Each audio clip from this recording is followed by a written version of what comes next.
Welcome to my YouTube channel. तो आज की इस वीडियो में मैं आपके साथ बात करूंगी इंटरनेशनल मार्केटिंग के बारे में। इंटरनेशनल मार्केटिंग एनवायरनमेंट क्या होता है और वो कौन कौन से फैक्टर उसको रिलेट करते हैं और हमारे कितने टाइप के एनवायरनमेंट होते हैं। तो हम सबसे पहले देखते हैं हमारा इंटरनेशनल मार्केटिंग क्या होता है। तो international marketing is a trading of goods and services among different country to meet the requirement of the customers. तो इसके अंदर आता है हमारा कि हम जब डिफरेंट कंट्रीज़ के अंदर ट्रेड करते हैं गुड्स और सर्विसेज का, उसको बोलते हैं हम इंटरनेशनल मार्केटिंग। तो इसके अंदर आता है हमारा trade off goods and services among different countries. इसके बाद इसकी दूसरी डेफिनेशन आती है इंटरनेशनल मार्केटिंग इन्वायरमेंट क्या होता है।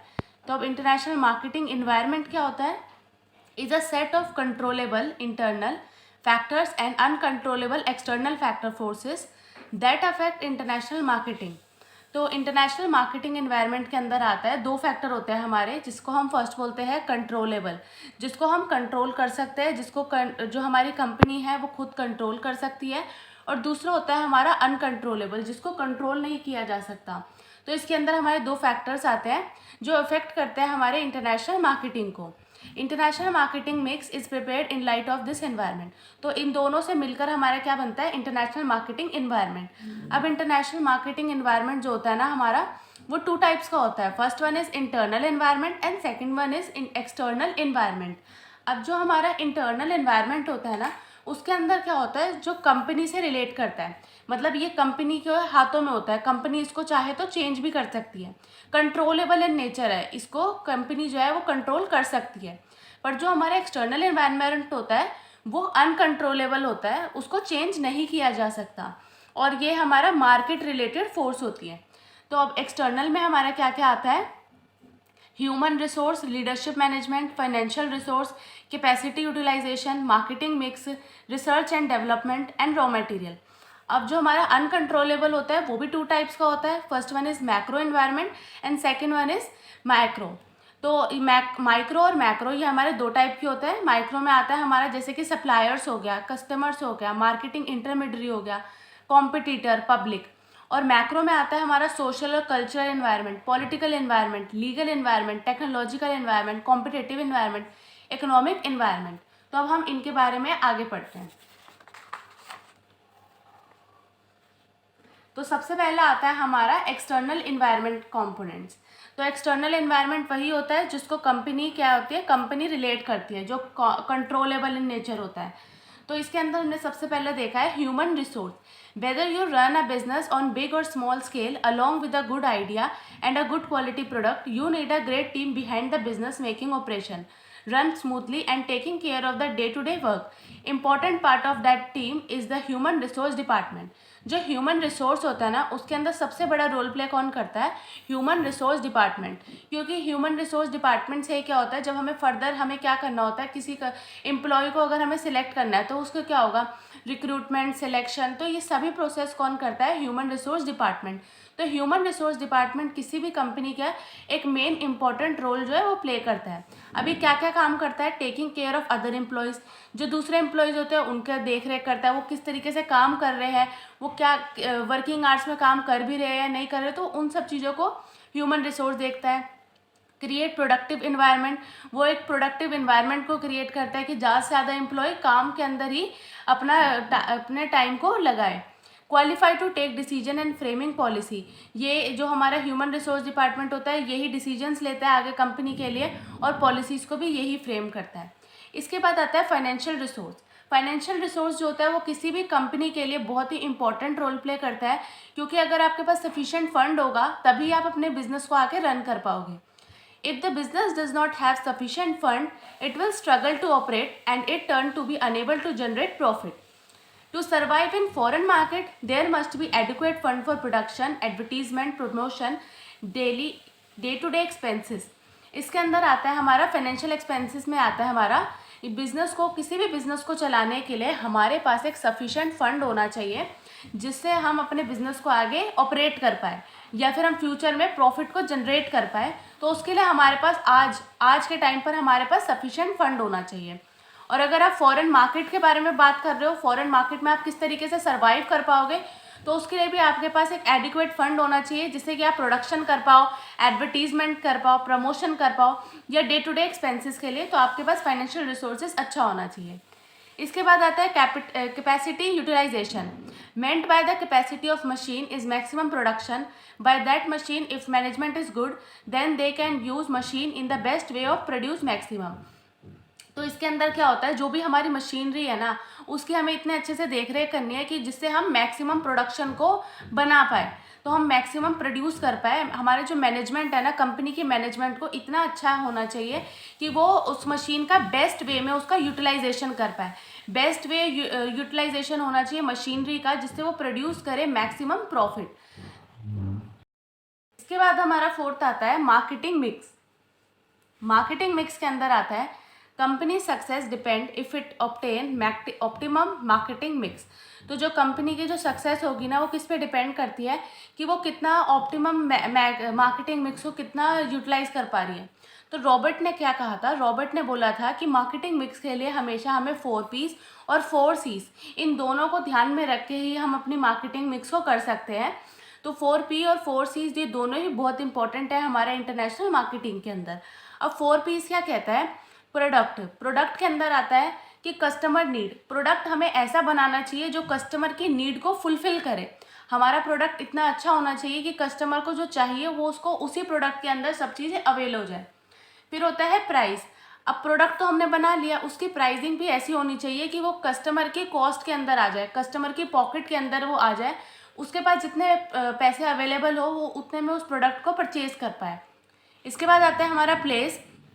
प्लेस में आता है मतलब जहाँ पे कस्टमर हो वहीं पर उसको प्रोडक्ट अवेलेबल हो जाए, उसको कन्वीनियंट हो। उसके बाद आता है हमारा प्रमोशन। तो प्रमोशन में आता है कि हमें अपने प्रोडक्ट को किस तरीके से कस्टमर के पास लेके जाना है, किस तरीके से हम उसके पास कम्युनिकेट कर पाएंगे, तो उसमें आता है हमारा कम्युनिकेशन।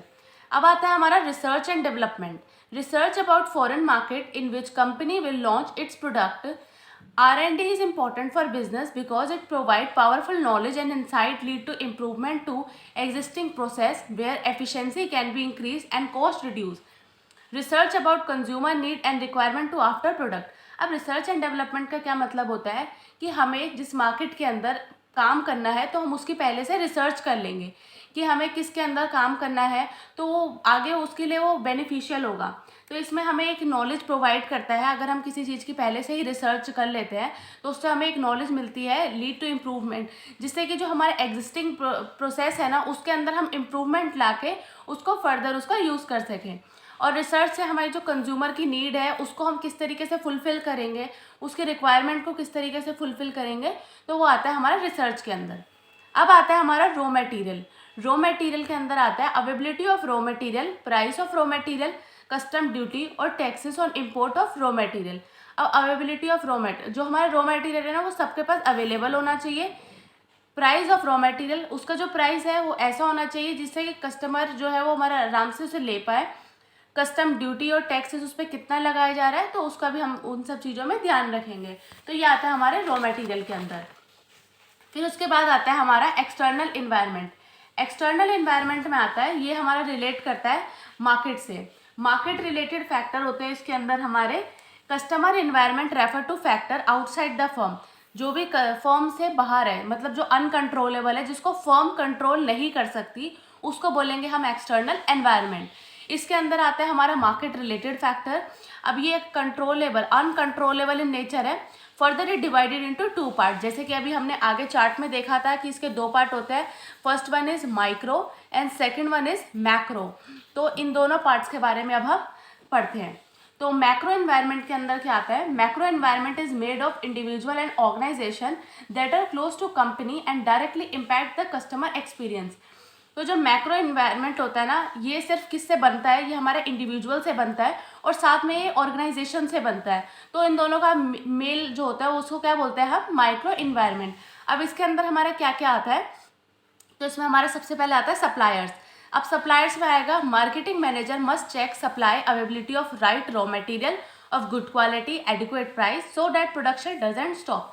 अब जो मार्केटिंग मैनेजर होगा ना हमारा कंपनी का, वो क्या करेगा, जो भी टाइम टू टाइम है वो चेक करेगा कि हमारे पास अवेलेबल है राइट रॉ मटेरियल, सही रॉ मटेरियल हमारे पास है भी या नहीं, उसकी क्वालिटी कैसी है, वो ठीक प्राइस पे अवेलेबल है या नहीं। तो ये सब काम किसका आ जाता है, हमारा सप्लायर का आ जाता है। और वो ये सब काम इसलिए करता है कि सो डैट फर्दर जो हमारा प्रोडक्शन है वो कभी भी स्टॉप ना हो। अब आता है हमारा marketing intermediaries. It refer to reseller, marketing services agency and financial intermediaries. These are the people that help company to promote, sell and distribute its product to final buyers. अब इसके अंदर आता है मार्केट इंटरमीडियरीज में आता है, ये वो होते हैं जो मार्केट सर्विस एजेंसी को फाइनेंशियल इंटरमीडियरीज का काम करते हैं। इसके अंदर वो लोग आते हैं जो कंपनी को हेल्प करते हैं, जिससे कि वो आगे प्रमोट कर सके सेलिंग और डिस्ट्रीब्यूटिंग में और अपने प्रोडक्ट को, जिससे कि वो आगे फाइनल बायर्स को पहुंचा सके। तो वो आता है हमारा मार्केट इंटरमीडियरीज में। फिर आता है हमारा कस्टमर्स में आता है, these are different type of customer market, includes consumer market, business market, government etcetera. तो जो कस्टमर्स होते हैं ना, उसमें हमारे कौन कौन इंक्लूड करते हैं, कस्टमर में हमारे कौन कौन आते हैं, तो हमारा आता है उसमें कंज्यूमर मार्केट आता है, बिजनेस मार्केट आता है, गवर्नमेंट आता है। तो वो सब मिलकर हमारा क्या बनाते हैं, कस्टमर बनाते हैं। तो इससे हमें ये पता चलता है कि हमें किसके लिए हम प्रोडक्ट बना रहे हैं, तो वो आता है हमारा कस्टमर्स के अंदर। फिर आता है हमारा competitor are also a factor in the micro environment and also include company with similar offering for goods and service. The company should develop a strategic advantage over their competitors. तो जो competitors होगा वो हमारा ये एक important factor है macro के अंदर। इससे हमें ये पता चलता है कि जो कंपनी है वो सिमिलर ऑफरिंग क्या क्या दे रही है गुड्स और सर्विसेज के अंदर, हमारे जो कॉम्पिटिटर है वो कितना डिस्काउंट दे रहे हैं, या वो किस प्रोडक्ट के साथ किस प्रोडक्ट को फ्री दे रहे हैं। तो हमें अपने कॉम्पिटिटर्स को भी साथ में लेके चलना पड़ता है माइक्रो एनवायरनमेंट के अंदर। इसके बाद आता है हमारा group that has an interest और an impact on the organization ability to meet its goal. अब जो फाइनल एस्पेक्ट होता है ना माइक्रो एनवायरनमेंट का, वो कौन होती है, पब्लिक होती है, कि पब्लिक तुम्हारे प्रोडक्ट को किस तरीके से देखती है। तो वो आता है हमारा पब्लिक के अंदर। अब पब्लिक के अंदर कौन कौन से इंक्लूड करते हैं, जैसे कि financial public, media public, local public और जर्नल पब्लिक। अब जैसे कि एग्जाम्पल लेते हैं जर्नल पब्लिक का। Journal public can greatly affect the company by their positive or negative attitude which cause sale to go up or down। अगर जो journal public है उसको तुम्हारा प्रोडक्ट अच्छा लगा तो वो क्या करेगी, फ्यूचर में आके आपके जो प्रोडक्ट है उसको परचेज करेगी, जिससे कि आपकी कंपनी की गुडविल इंक्रीज होगी तो आपकी सेल्स जो है वो भी बढ़ेंगी। और इसका वाइस वर्सा भी हो सकता है, मतलब अगर किसी पर्सन को आपका प्रोडक्ट अच्छा नहीं लगता तो वो फ्यूचर में आपके प्रोडक्ट को परचेज भी नहीं करेगा, जिससे आपकी गुडविल जो है वो डिक्रीज हो जाएगी और सेल्स भी डाउन हो जाएगी। तो जो हमारा जर्नल पब्लिक होता है वो भी हमारे इम्पैक्ट करता है माइक्रो एनवायरनमेंट के अंदर। अब हमारा आता है मैक्रो एनवायरनमेंट। मैक्रो में आता है हमारा social cultural environment. Marketer who intend to market their product in overseas market may be very sensitive to foreign culture because different country have different social culture environment.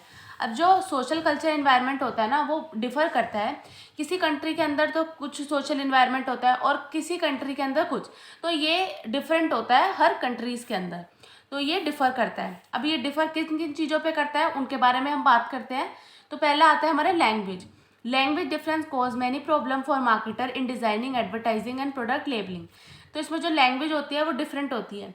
अब आप foreign में चले जाएंगे तो वहाँ पे ज़्यादा इंग्लिश का यूज़ होता है, किसी और कंट्री में चले जाएंगे तो वहाँ पे कोई और लैंग्वेज है।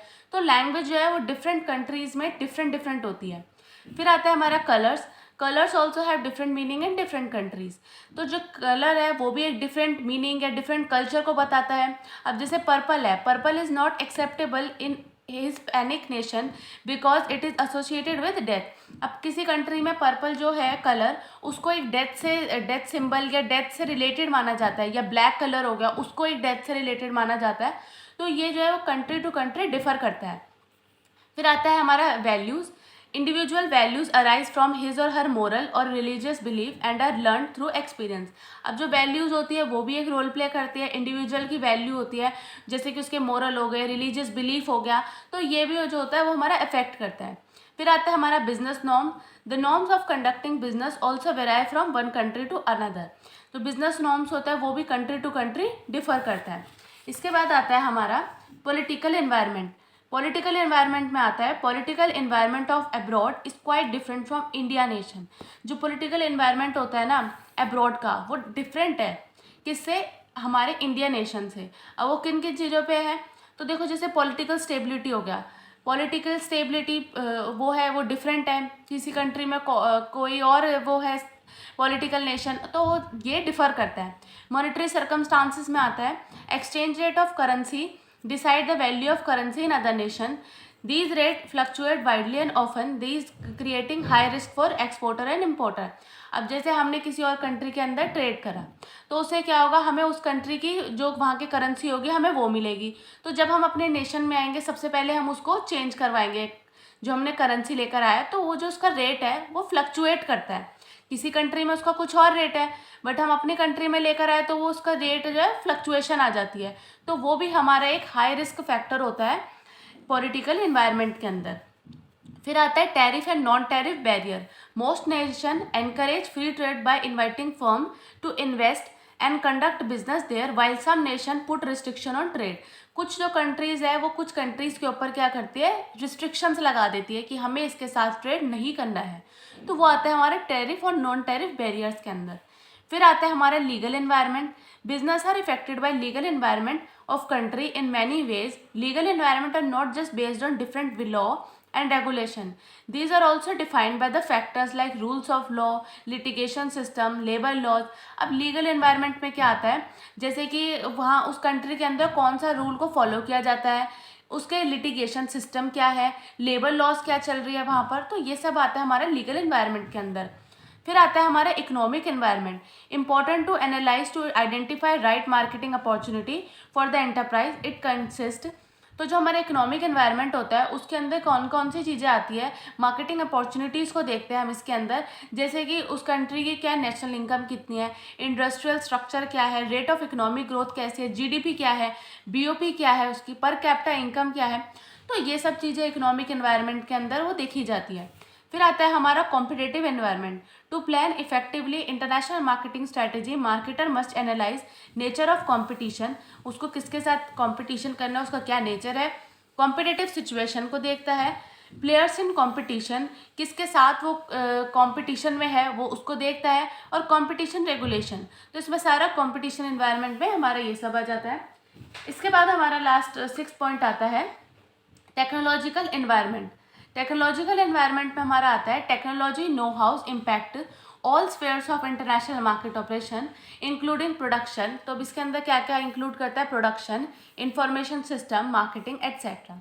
टेक्नोलॉजी के अंदर हमारा आता है कि कौन सी टेक्नोलॉजी का हम यूज़ कर रहे हैं, किस तरीके से हम अपने प्रोडक्ट को प्रोड्यूस करेंगे, उसकी इन्फॉर्मेशन कस्टमर्स तक किस तरीके से पहुँचाएंगे। तो ये आता है हमारा टेक्नोलॉजी एनवायरनमेंट के अंदर। Marketer must adopt or develop new technology to survive in the market. अब जो टाइम टू टाइम अपग्रेडेशन होता है, तो वो जो कंट्री है, ये जो कंपनी उसके अंदर रन कर रही है, तो उसको टाइम टू टाइम अपने प्रोडक्ट को अपडेट करना पड़ेगा, अपनी टेक्नोलॉजी को अपडेशन लाना पड़ेगा, तो जिससे कि वो लॉन्ग रन में सर्वाइव कर पाए। तो ये था आज हमारा कंप्लीट ओवरव्यू, तो जिसके अंदर हमने देखा था कि किस तरीके से हमारे इंटरनेशनल मार्केटिंग के अंदर हमारा क्या क्या होता है और इंटरनेशनल मार्केटिंग हमारी कितने टाइप्स की होती है। हमने इसके दोनों एनवायरनमेंट के बारे में आज पढ़ लिया, इंटरनल एनवायरनमेंट और एक्सटर्नल एनवायरनमेंट। इसके सभी कंप्लीट टॉपिक्स हमने कंप्लीट कर लिए। तो आपको आज की वीडियो कैसी लगी वो आप मुझे कमेंट सेक्शन में बता सकते हैं। वीडियो अच्छी लगी हो तो लाइक करें, चैनल पर नए हो तो सब्सक्राइब करें और मेरी वीडियो को आप ज़्यादा से ज़्यादा शेयर करें। Thank you so much for watching.